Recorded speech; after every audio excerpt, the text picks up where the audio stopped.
وہ بھی روزے رکھ سکیں. لیکن پاکستان میں ہم دیکھتے ہیں کہ ہر چیز رمضان کی آمد کے ساتھ ہی مہنگی ہو جاتی ہے. سبزیاں مہنگی ہو جاتی ہیں, فروٹ مہنگا ہو جاتا ہے, اور کھجور جو کہ پیداوار ہی اسلامی ملکوں کی ہے اس کے ریٹ آسمان کو چھونے لگتے ہیں. اس کے بارے میں آپ کیا کہتے ہیں کہ کیا ہمیں رمضان اس چیز کی بھی تلقین کرتا ہے کہ ہم ذخیرہ اندوزی اور جو منافع خوری ہے اس سے بھی پرہیز کریں؟ جی بالکل. نبی کریم رؤوف الرحیم صلی اللہ علیہ وآلہ وسلم کی ایک بڑی خوبصورت اور جامع حدیث ہے رمضان شریف کے حوالے سے. آپ علیہ الصلوۃ والسلام نے فرمایا من قام رمضان ایمانا و احتسابا غفر له ما تقدم من ذنبی. اور اسی طرح فرمایا من صام رمضان ایمانا و احتسابا غفر له ما تقدم من ذنبی. جس شخص نے رمضان اس طرح گزارا کہ ایمان کے ساتھ اور احتساب کے ساتھ اس کے گزشتہ گناہ معاف کر دیے گئے. جس نے رمضان کے روزے ایمان کے ساتھ رکھے اور احتساب کے ساتھ رکھے اس کے گزشتہ گناہ معاف کر دیے گئے. اب ایمان کے ساتھ احتساب کا کیا مطلب ہے؟ احتساب ہے اکاؤنٹیبلٹی اپنی ذات کی, معاشرے کی,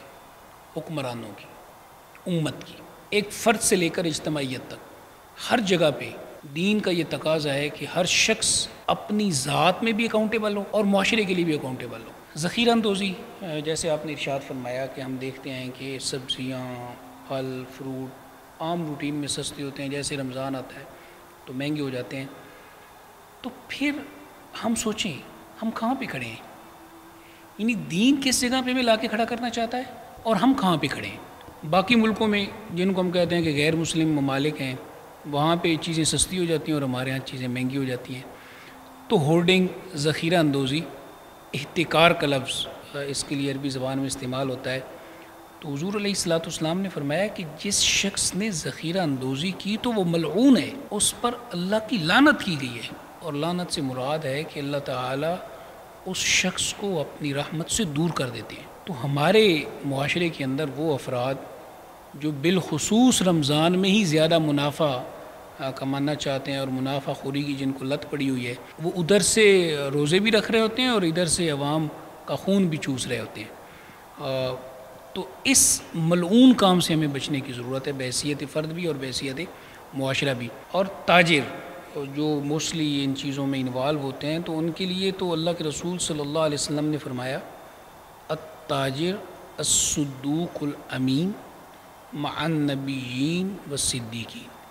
سچا تاجر, امانت دار, کل بروز محشر وہ انبیاء کے ساتھ ہوگا اور صدیقین کے ساتھ ہوگا. اگر ہمارے تاجر اس حدیث کو پیش نظر رکھیں کہ دیانت داری کے ساتھ, سچائی کے ساتھ, امانت کے ساتھ, ذخیرہ اندوزی سے بچتے ہوئے اور زیادہ منافع خوری سے بچتے ہوئے اگر عوام تک ہم چیزوں کی ترسیل درست ریٹس پر کریں تو کل ہم انبیاء کے ساتھ کھڑے ہوں گے اور سچے لوگوں کے ساتھ کھڑے ہوں گے. تو ہمیں چاہیے کہ ہم رمضان میں ایمان اور احتساب دونوں کو پیش نظر رکھیں, فرد کی سطح پہ بھی اور معاشرے کی سطح پہ.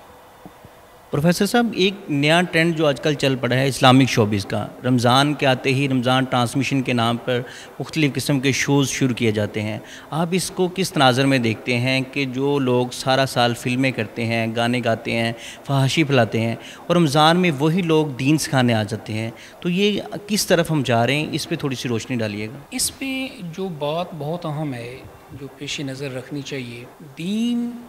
کی دعوت دینا, دین کی اشاعت, دین کی تبلیغ کن لوگوں کی ذمہ داری رہی ہے؟ سب سے پہلے یہ ذمہ داری رہی ہے انبیاء علیہ السلام کی. اور جن لوگوں کو اللہ تعالیٰ نے یہ ذمہ داری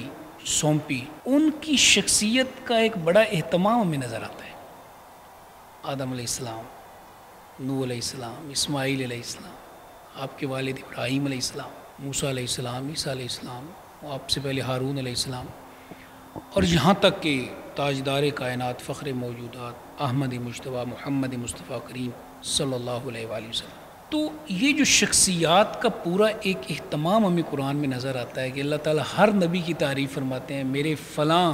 نبی کے اندر یہ خوبی تھی, وہ وعدے کے سچے تھے. میرے فلاں نبی ابراہیم علیہ السلام کے حوالے سے فرمایا ان ابراہیم کان امتن قانتا للہ حنیفا، ابراہیم ایک شخص، ایک امت، اللہ کی بارگاہ میں جھک جانے والے اور ہر باطل سے منہ موڑنے والے اور یکسو خدائے واحد کی طرف۔ تو یہ اہتمام ہمیں بتاتا ہے کہ دین قطرہ قطرہ پاکیزہ ہے اور اس کو پاکیزگی کے ساتھ ہی منتقل ہونا چاہیے۔ یہی وجہ ہے کہ نبی کریم رؤوف الرحیم صلی اللہ علیہ وسلم کی ذات جیسے جیسے مکہ میں پروان چڑھ رہی ہے، 22 ایئرز اولڈ ہیں آپ، اور قریش مکہ یونانی مسلی آپ کے بارے میں کہتے ہیں کہ آپ الصادق ہیں، اور جب آپ 35 سال کی عمر کو پہنچتے ہیں تو وہ یونانی مسلی کہتے ہیں کہ آپ الامین ہیں۔ تو انبیاء کی ذوات اور بالخصوص نبی کریم صلی اللہ علیہ وسلم جو آپ کی ذات ہمارے لیے اسوہ حسنہ ہے، لقد کان لکم فی رسول اللہ اسوۃ حسنہ، تو اللہ تعالیٰ نے آپ کو جیسے پاکیزہ بنایا ہے اس لیے کہ میرے نبی کے طریقے کو دیکھتے ہوئے وہ لوگ دین پہنچائیں جو حضور علیہ الصلاۃ والسلام کے طریقے کو فالو کرتے ہیں۔ یہ بات درست ہے کہ آج کے لوگ صحابہ کے مقام تک نہیں پہنچ سکتے، تابعین کے مقام تک بھی نہیں پہنچ سکتے، لیکن یہ بھی درست ہے کہ دین کی دعوت، تبلیغ، اشاعت وہ لوگ کریں جو معاشرے میں تقوی، پرہیزگاری، للہیت، زہد، ورع، توکل اور استغنا میں بلند تر درجے پر فائز۔ یقیناً آج کے دور میں جنید بغدادی تو نہیں آئیں گے، بایزید بستامی تو نہیں آئیں گے، لیکن اس کنٹمپریری ورلڈ میں، عصر حاضر میں موجود جو ہمارے پاس لاٹ ہے، اس میں وہ افراد دین کی دعوت پیش کریں جن کے قول اور فعل میں تضاد نہیں ہے، اور جن کے قول اور فعل میں تضاد ہے تو دین پھر مذاق بن جائے گا، لوگ بھی مذاق بنائیں گے کہ دیکھیں آپ کا عمل کیا ہے اور آپ کہہ کیا رہے ہیں۔ حافظ صاحب، اس میڈیا کی ہسٹری میں، تاریخ میں اگر ہم دیکھیں تو یہ چیز ہمارے سامنے ہے کہ جب بھی کوئی معاملہ آتا ہے تو اس پہ ایکسپرٹ رائے لی جاتی ہے۔ کبھی ایسا نہیں ہوا کہ کوئی نئی مووی آئی ہو، اس کے اوپر کسی علماء کو بٹھایا گیا ہو کہ آپ اس پہ تجزیہ کریں گے یہ مووی کیسی تھی۔ یہاں جب ہم فورن پالیسی کی بات کرتے ہیں تو وہ فورن پالیسی جو ایکسپرٹ ہیں ان کو بلایا جاتا ہے کہ وہ بتائیں کہ ہمیں اسٹریٹجک ریلیشنز کیا ہیں، ہماری فورن پالیسی کیا ہے، اس کے لیے کسی عام بندے کو نہیں بلایا جاتا۔ لیکن جب بات آتی ہے دین کی تو تب وہ ایکٹرز، وہ سنگرز، کیا دین اتنا آسان ٹارگٹ ہے کہ اسے کوئی بھی کسی بھی طرح ایکسپلائٹ کر سکے؟ اس کے بارے میں آپ کیا کہتے ہیں؟ جی، یہ بالکل آپ نے بڑی درست تشخیص کی ہے، اور آپ کا سوال بڑا اہم اور جامع ہے اس حوالے سے کہ آج کل تو ویسے ہی ایکسپرٹیز کا دور ہے اور ہر جگہ پہ ایکسپرٹ بٹھائے جاتے ہیں، تو اگر دین وہ لوگ بتائیں گے جن کو خود دین کا پتہ نہیں، فہم نہیں، ان کو ادراک نہیں، انہوں نے دین پڑھا نہیں، سمجھا نہیں، دین میں اتنی محنت نہیں کی، اتنا وقت نہیں دیا، اپنے شعور کو، اپنی عقل کو، اپنے فہم کو انہوں نے اس لیول پہ استعمال نہیں کیا، اگر وہ آ کے بتائیں گے تو ایک تو جو انفارمیشن وہ دے رہے ہیں اس میں بڑے پرابلمز ہوں گے۔ وہ خود بھی نہیں جانتے کہ جو انفارمیشن وہ دے رہے ہیں آیا وہ رائٹ ہے یا رانگ ہے۔ سب سے پہلی بات تو یہ ہے کہ انفارمیشن اٹ سیلف کویسچنیبل ہوگی جو وہ انفارمیشن دین کے حوالے سے دے رہے ہیں، چونکہ وہ ایکسپرٹ نہیں ہے۔ سیکنڈ، جس عمل کی طرف وہ دعوت دے رہے ہیں ان کی اپنی ذات اس کے بالکل دوسرے درجے پہ کھڑی ہے اور 180 ڈگری کے فرق کے ساتھ کھڑی ہے۔ تو جو ایک عام دیکھنے والا ناظر ہے، ایک سننے والا سامع ہے، تو وہ اس سے کیا سمجھے گا کہ یار جیسے ہم نے ہر چیز کو مذاق بنا دیا ہے تو دین بھی کوئی اسی طرح کی چیز ہے، یعنی دین بھی کوئی ایک بکاؤ مال ہے اور آپ اس کو بھی بیچ سکتے ہیں، یہ بھی کوئی پھکی ہے اور ایک چورن ہے اور جس کے ساتھ آگے پیچھے کچھ چیزیں لگا کے تو آپ بیچ سکتے ہیں۔ تو اس کا مطلب یہ ہے کہ پھر ہم بڑی تھوڑی قیمت پہ دین کو بیچ رہے ہیں، یعنی جو قرآن کریم نے یہود کے بارے میں جو بات ارشاد فرمائی کہ یہ اللہ کی آیات کو بیچتے ہیں اور بڑی تھوڑی قیمت پر بیچتے ہیں، تو بڑی چھوٹی چھوٹی چیزوں کے لیے اور چھوٹے چھوٹے مفادات کے لیے آج ہم ان چیزوں کو بیچ رہے ہیں۔ میرا خیال ہے اس پر بہت سوچنے کی ضرورت ہے اور اس سے اوائڈ کرنے کی ضرورت ہے۔ اگر ہم اسی طرح بڑھتے رہے تو لوگوں کے دلوں میں دین کی اہمیت بڑھے گی نہیں،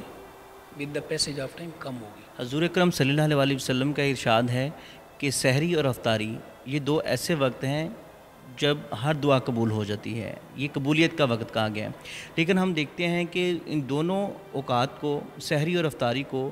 ایک پلان کے تحت برباد کیا جا رہا ہے کہ لوگوں کو مختلف فضول قسم کی ایکٹیویٹیز میں انوالو کر کے اس ٹائم کو ضائع کیا جاتا ہے۔ آپ اس کے بارے میں کیا کہتے ہیں؟ جی بالکل، دیکھیں دین کا مقصد کیا ہے؟ دین کا مقصد ہے بندے اور رب کے درمیان تعلق کو مضبوط کرنا۔ اب بندے اور رب کے درمیان تعلق کے جو دو اوقات ہیں رمضان میں، جیسے آپ نے ارشاد کیا کہ وہ ایک سحری کا وقت ہے اور ایک افطاری کا وقت ہے، اگر وہاں پہ بندہ اللہ تعالیٰ سے دعا نہیں کر رہا جس اخلاص کے ساتھ، توجہ کے ساتھ، للہیت کے ساتھ اسے دعا کرنی ہے، وہ نہیں کر رہا، بلکہ وہ ٹی وی کی سکرین کے سامنے انعامات کو دیکھ رہا ہے،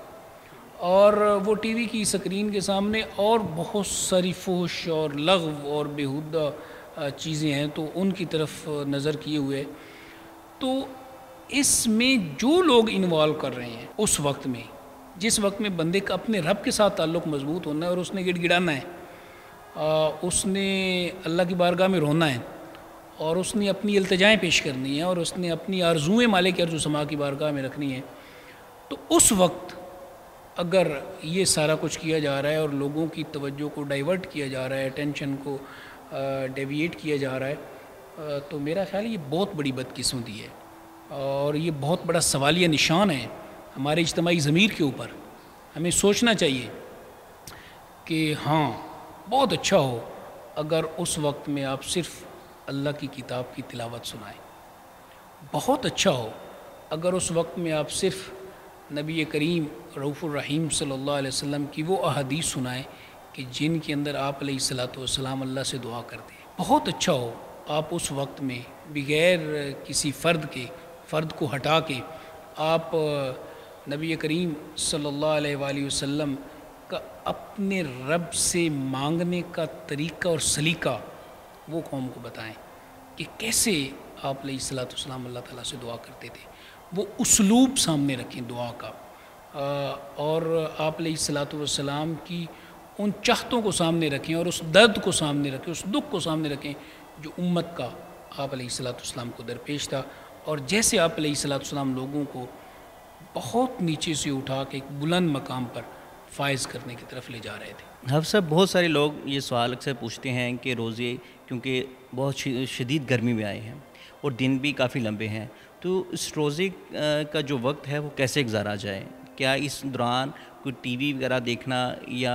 ویڈیو گیمز کھیلنا یا اور اس طرح کی کوئی ایکٹیویٹی کرنا کیا جائز ہے؟ اسلام اس چیز کی اجازت دیتا ہے؟ دیکھیں، آپ نے وقت گزارنا ہے اور اس کو بہترین طریقے سے گزارنا ہے، یہ بڑی سادہ سی بات ہے۔ روزے کا مقصد یہ ہے کہ آپ نے وقت کو اللہ اور اس کے رسول کی مرضی کے مطابق گزارنا ہے۔ اگر آپ اپنے اوپر جبر نہیں کر سکے اور آپ نے وقت کو ضائع کر دیا ہے، چونکہ آپ نے اپنے اوپر جبر کرتے ہوئے وقت کو بہترین جگہ پہ خرچ کرنا ہے، یہ ایک مشکل کام ہے اور یہ ایک تکلیف دہ صورتحال ہو سکتی ہے، لیکن اللہ تعالیٰ کے ہاں اجر کتنا ہے؟ جب ایک روزہ دار اللہ تعالیٰ سے ملے گا، آپ علیہ الصلاۃ والسلام نے فرمایا کہ روزہ دار کے لیے دو خوشیاں ہیں، ایک تو افطار کے وقت ظاہر بات اس کی رگیں تر ہو جاتی ہیں اور وہ بھوک اور پیاس اس کی ختم ہو جاتی ہے، اور دوسری چیز اللہ تعالیٰ سے ملاقات کے وقت بہت خوشی ہوگی اسے، آپ علیہ الصلاۃ والسلام نے فرمایا، لیکن یہ کس شخص کو خوشی ہوگی؟ اس شخص کو جس نے اپنے وقت کو اللہ اور اس کے رسول کی مرضی کے مطابق گزارا ہے۔ اگر وہ اپنے وقت کو ویڈیو گیمز کے اندر اور ٹی وی پہ فلموں کے اندر یا دیگر چیزوں کے اندر استعمال کر رہا ہے تو وہ روزے کے حقیقی مقصد کو نہیں پا سکتا۔ حقیقی مقصد اسی وقت پایا جا سکتا ہے جب اس کا پورا وقت استغفار کے ساتھ، قرآن کریم کی تلاوت کے ساتھ، درود پاک کے ساتھ، دعاؤں کے ساتھ، التجاؤں کے ساتھ، انسانی خدمت کے ساتھ، خیر خواہی کے جذبات کے ساتھ، بیماروں کی تیمارداری کے ساتھ گزرے گا، تو اس وقت یقیناً وہ روزے کا بہترین مصرف ہے۔ اب سب ایک اور بہت اہم مسئلہ ہے، اس پر ہماری رہنمائی فرمائیں کہ رمضان میں کچھ لوگ احادیث اور قرآنی آیات واٹس ایپ اور میسیجز کی صورت میں ایک دوسرے کو بھیجتے ہیں، تو اسی موبائل کے اندر گانے بھی ہوتے ہیں، ویڈیوز بھی ہوتی ہیں، اور اسی میں پھر وہ آیات کریمہ بھی آ جاتی ہیں۔ کیا ان آیات کریمہ کو ڈیلیٹ کرنا جائز ہے، یا وہ مجھے کچھ لوگ کہتے ہیں کہ جس طرح قرآن پاک کی بے ادبی ہوتی ہے، اگر ان آیات کو ہم ڈیلیٹ کریں گے تو وہ بے ادبی کے زمرے میں آتا ہے؟ آپ اس بارے میں کیا کہتے ہیں، ہماری رہنمائی فرمائیں۔ دیکھیں، بے ادبی کے زمرے میں تو اس طرح نہیں آتا، چونکہ انسانی ایک وجود ہے اور اس وجود کے اندر بہت کچھ ہے۔ اس کے اندر بلڈ بھی ہے، اور اس وجود کے اندر پاک چیزیں بھی ہیں اور ناپاک چیزیں بھی ہیں۔ اسی وجود میں ہم زبان سے اللہ تعالیٰ کا نام بھی لیتے ہیں، اور ہمارا خون باڈی کے اندر ہے تو حلال ہے، اور باڈی سے نکلے گا تو وہ حرام ہو جائے گا، ہم اس کا استعمال نہیں کر سکتے۔ کسی بھی موبائل کے اندر اگر، ظاہر بات ہے آج کل بہت ساری ٹیونز بھی ہوں گی، گانے بھی ہوں گے بہت سارے، اور قرآن کی آیات بھی ہوں گی، تو اس میں علماء کی رائے یہ ہے کہ جب سکرین کے اوپر تلاوت موجود ہو اس وقت اس کا احترام ضروری ہے، اور جب وہ سکرین سے ہٹ جائے تو وہ پھر ایک عام موبائل ہے، پھر وہ صرف میموری کارڈ کے اندر جو چیزیں موجود ہیں، لیکن اب یہ نہیں کہا جائے گا کہ اس موبائل کا اسی طرح احترام ہو جیسے اللہ کی کتاب کا ہمارے پاس سامنے ہے، کیونکہ موبائل میں تو اللہ کا نام بھی ہے، اس کے رسول کا نام، بہت ساری چیزیں ہم نے نام بھی سیو کیے ہیں، اور ان ناموں کے اندر بھی اللہ تعالیٰ کے نام بھی ہیں اور نبی کریم صلی اللہ علیہ وسلم کے نام بھی ہیں۔ تو موبائل کے اندر جب کوئی چیز اہمیت حاصل کرتی ہے تو اس وقت جب وہ آن سکرین آ جاتی ہے، جب وہ آف سکرین ہے تو اس کے اندر پھر اس کی اہمیت نہیں، وہ صرف پھر میموری کا حصہ ہے۔ جہاں تک ڈیلیٹ کرنے کا تعلق ہے تو ضروری نہیں ہے، مطلب آپ موبائل کے اندر رکھیں، اور اگر آپ ڈیلیٹ کر دیتے ہیں تو تب بھی جائز ہے، اس سے کوئی حرج نہیں ہے، مطلب آپ ڈیلیٹ کر، اگر آپ کسی چیز کو ڈیلیٹ کرنا چاہتے ہیں تو یہ آپ کا رائٹ ہے، اس سے کوئی نقصان نہیں ہوگا، اور شرعی طور پہ کوئی قدغن بھی نہیں ہے۔ جی ناظرین، آج ہم نے بات کی تقویٰ کی اہمیت پر اور رمضان کی فضیلت پر، اور پروفیسر صاحب نے ہماری رہنمائی فرمائی کہ اس رمضان میں اس روزے کے وقت کو کس طرح گزارا جائے کہ وہ ہمارے اس وقت کے لیے اور آنے والے وقت کے لیے مفید ہو جائے۔ اب تک کے لیے مجھے دیجیے اجازت، اللہ نے کے بعد۔